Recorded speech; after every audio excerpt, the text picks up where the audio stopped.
Good evening, brothers and sisters. How are you doing? I hope that you had a great weekend and a belated happy Mother's Day to everyone, to all the mothers out there. And I hope that you had a great day.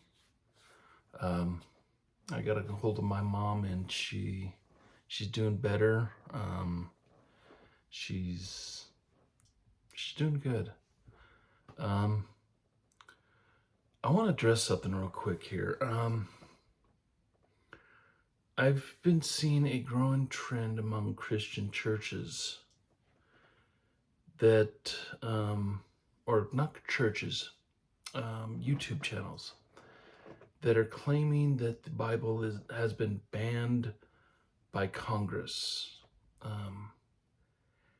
And they're doing this because it's fear-mongering. This is a tactic of Satan to cause people to fear of loss of something. And so I've spent a lot of time researching on what's actually going on.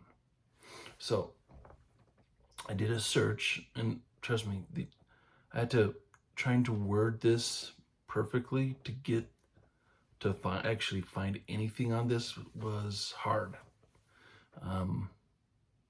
I had searched I had to reword the question like 3 or 4 times. So now what's going on is May 10th in 2024, the House did pass a bill that defines anti-Semitism to federal law. Now, this in no way bans the New Testament. The bill instead requires that the Department of Education to use specific definitions of anti-Semitism when forcing federal anti-discrimination laws on college campuses. That's what this does. It in no ways bans the Bible. So if you happen to come across these videos, just ignore them. The people are trying to, it's clickbait. They're looking for ways to get more subscribers and stuff like that. I will never do such a thing. I will only tell you the truth. I fear my salvation too much. The loss of my salvation from lying especially about something like this. So if you see one of the videos, turn tail and run. They're not worth it. Anyways, today we are going to be working on Alma chapter 2. Now, if you've been following me for a while, you know I do not like bringing politics into my channel. This is a religious channel, spiritual. I am more concerned with your eternal salvation. I could give a care less about who you voted for, what's your political identity. It's just not me. That being said, we are getting into a very powerful political portion of the Book of Mormon. And how do I put this? I won't be able to avoid. I will be just comparing what has happened in recent years, last, I don't know, 10, 15 years, or even I will comment I am in no way endorsing one political party over another. So I want to put that out there, just so everyone knows where I stand. I am not a political opponent. I don't like getting into the politics of things. I'd rather talk about salvation and stuff like that. So with that, in Alma chapter, if you remember in Alma chapter 1, we had this gentleman named Nahor, and he was teaching people that it's best that priests and teachers be popular, that they should be supported by the people. And in so much that when he met a member of the Church of God, he enforced his beliefs on others by the sword. Now, that man, Nahor, actually received justice. He was killed for his crimes. And fortunately, there are many who support his ideologies, coming in Alma chapter 2. Now, I love how he words this.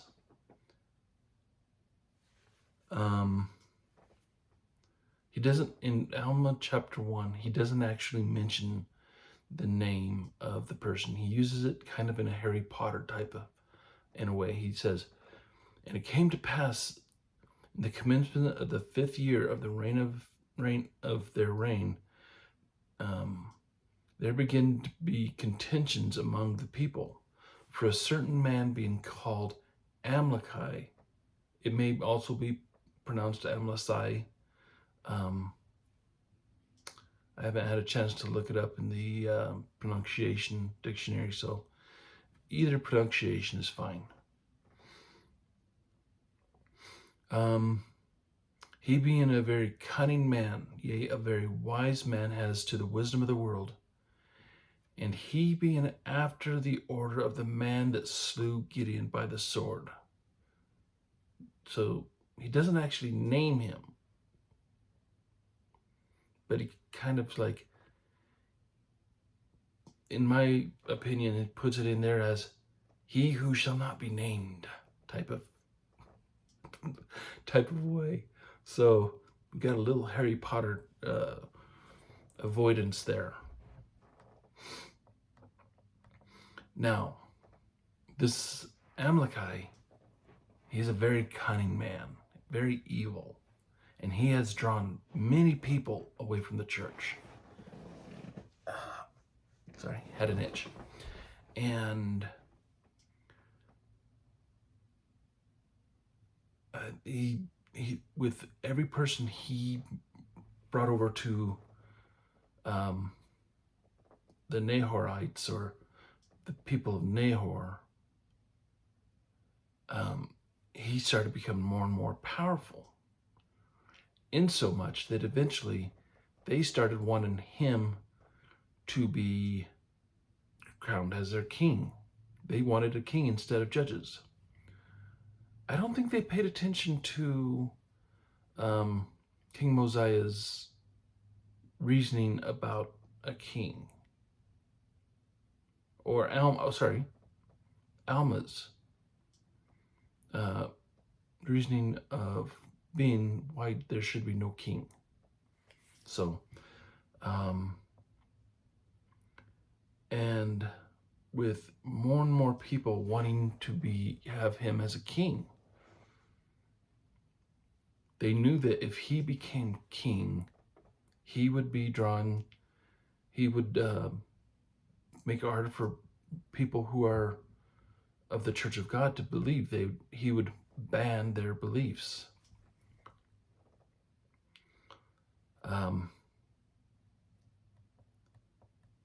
Now, it came to pass that the people had due process. Now, what this means is they had a right to go and vote for it. Well, they held a vote, and the voice of the people, which means the majority of the people, decided that they weren't going to have Amlici as their king. They will stay with judges. Now, like a certain election of 2020, where this is very similar here. We had Biden and we had Trump both running for presidency. I'm not saying either one wanted to be king. I'm not going to pretend to try and read their minds or what their intent was. But we do know that a lot of the followers of Trump, after the election was done and Biden had won, that many of those that voted for Trump started claiming that the election was stolen. So we're seeing something similar here. Because after the election and Amlici lost, what did the Amlicites do? They went and consecrated Amlici as their king anyways. They said, forget due process, we're just going to do it ourselves. And this is literally an insurrection against the due process. They didn't care about that.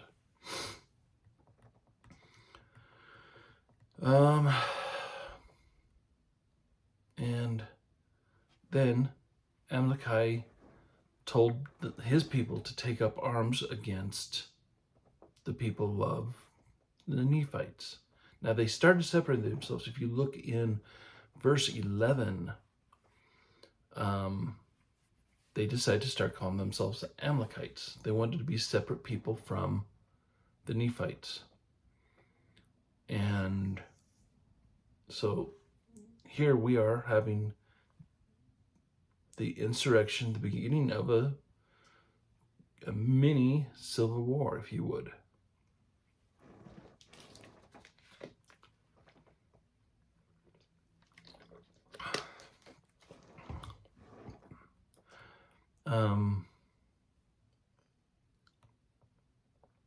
Now, Alma, not being an idiot, did cause, let's see.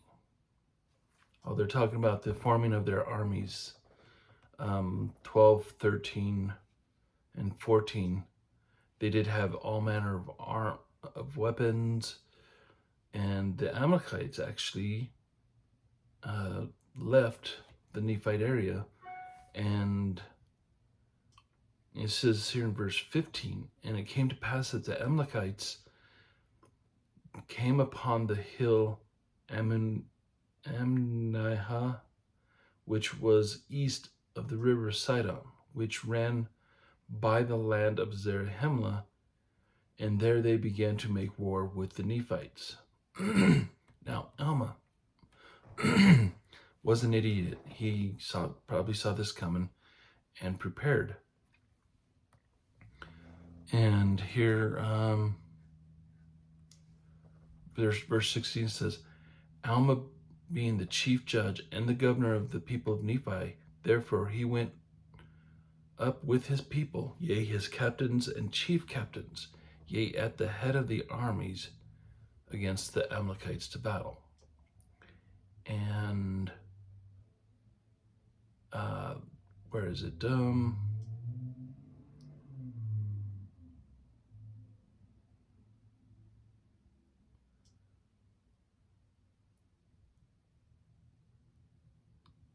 Here it is. And they began to slay the Amalekites. So the war started, or at least the battle.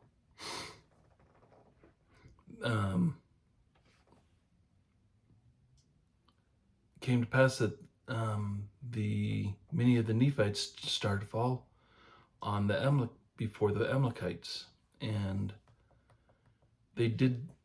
So there's a difference between the Nephites and the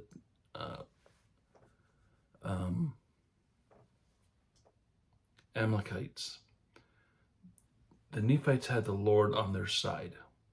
And we have seen in past, and we'll see more of it, that when the people of Nephi lean on the arm of flesh, they start to be defeated easy.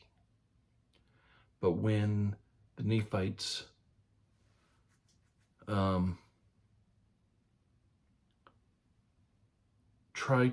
when they put their faith in the Lord, in our Lord and Savior Jesus Christ, they find that they are mighty, they're stronger.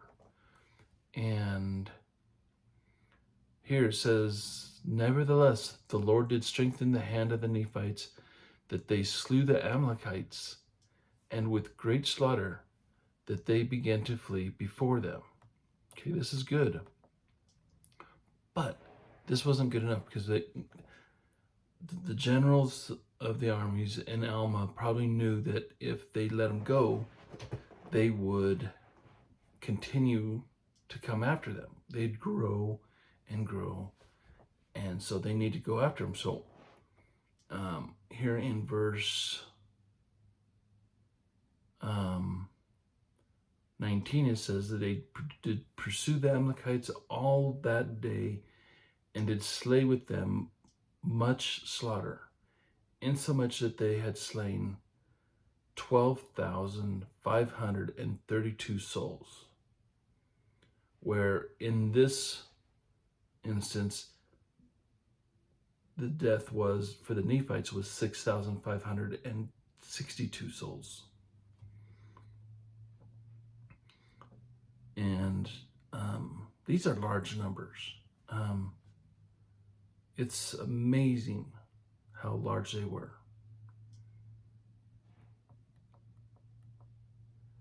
And here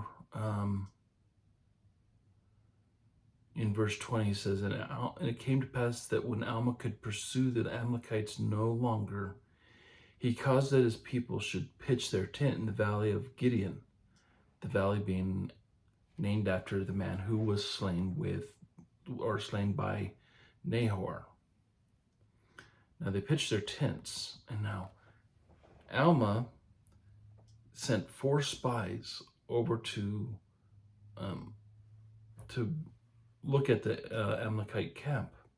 And it's strange that he mentions their names, because most people, and it's rare for us to see minor characters being named. But he does. He says their name is Zeram, Omner, Manti, Limher. And when they came back, they were with great fear. And why? Because in the land of Minon, where the Amalekites were camped, they also saw the hosts of the Lamanites. And to tell you how big these are, they are compared to as the hosts are the sands of the sea. Now,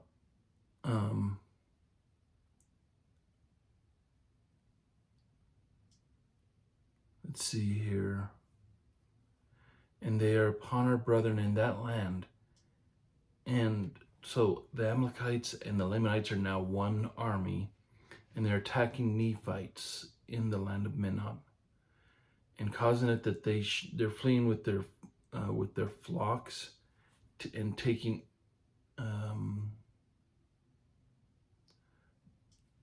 fleeing before them with their flocks, their wives and children towards the city, except he makes haste to obtain possession of our city, and our fathers and our wives and our children are slain.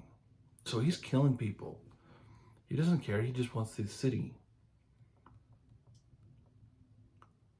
Now, verse 26, he says, Nephi took his tents out of the land of Gideon and went towards their city. So they known that this isn't one that they can win, they started to retreat to the land of Zarahemla. But then they start pursuing them, and it came to the river Sidon, and there they had to face their enemies. Now, the Lord had strengthened the Nephites so they could withstand the armies. And they started to do this, and Alma was face to face against Amlici. And it doesn't say if this was a physical prayer or if this was a internal prayer, but it says that he exercised much faith, cried, saying, "O Lord, have mercy and spare my life, that I may be an instrument in thy hands to save and preserve this people." See, if Alma lived today, I'd vote for him for president. I love Alma. And when he had said these words, he was able to defeat not only Amlici, but he was also able to contend with the king of the Lamanites and drive them off as well.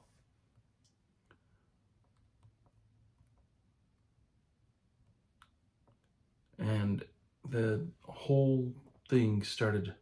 The war was ending, and the Nephites did pursue the mighty and slay them. Now, verse 37 and 38 they're kind of an interesting verses. It says, "Yea, and they met on every hand and slayed and driven until they were scattered on the west, and on the north until they had reached the wilderness, which was called her mounts. And it was part of the wilderness that was infected by wild and ravenous beasts." And doesn't name the beasts, but it does state that many died in the wilderness of their wounds and were devoured by the beasts and also vultures. And their bones have been found and have been heaped up on the earth. I think this is a very interesting thing. It's a very commentary. This verse is very much a commentary on today's time.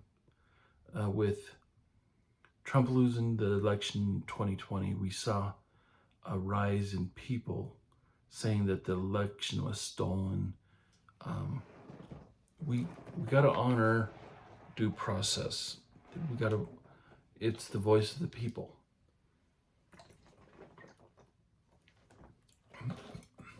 One thing I find interesting is that even when I was a political person, I did this, and I'm disgraced that I did this.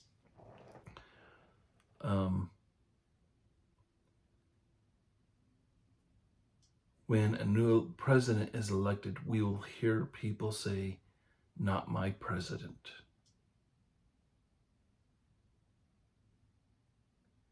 We see this both on the Republican side and on the Democrat side as well. Just because their president who they wanted to be president, didn't win, they're going to say the other guy's not their president. This is foolishness. I was an idiot, and this is foolishness. There was I think it was President Grant, president of the church. One day, it was right after the election that when he had gathered his family together and they were saying prayer before dinner, And he voted, and he said in his prayers to bless the president that he may make wise and good decisions. And his son asked him, Dad, why did you pray for the president? You didn't vote for him. And he simply says, because he was the one that was elected. Now, those aren't his exact words. I don't remember exactly which prophet was. I believe it was Grant that this happened with, but it goes to show that it doesn't matter who is elected. If it is by the voice of the people, we should honor the law of due process of the election of a president and honor that. You don't have to like him. You don't have to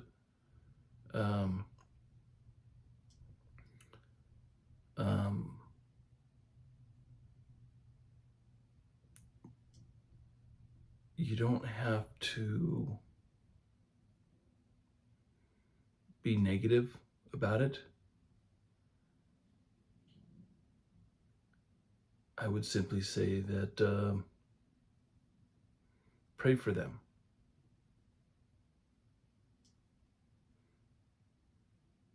Pray for the person who's elected as president, that they will be sustained and that they may make good decisions.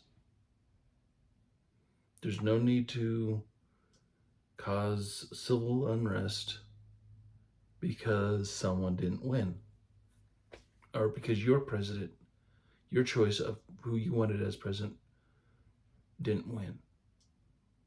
The mature thing to do, the right thing to do,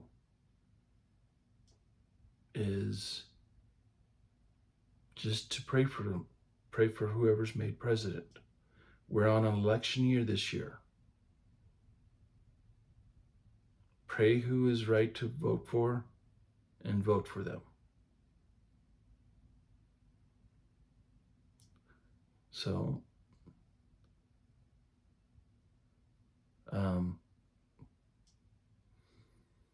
I bring God into it.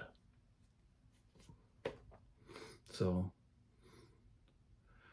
all right, my brothers and sisters, thank you for joining me. I am thankful for you guys joining, and we have did 111 people. So to the people who have joined recently, thank you for joining me. I'm hoping that this channel can help you in your walk with Christ. And I want you guys to know that I love you. I pray for you. And I hope this week that this day has been great to you, and that the rest of this week will be even better to you. Have a great day or a great evening. Get some sleep. And we'll see you in the morning for another scripture of the day.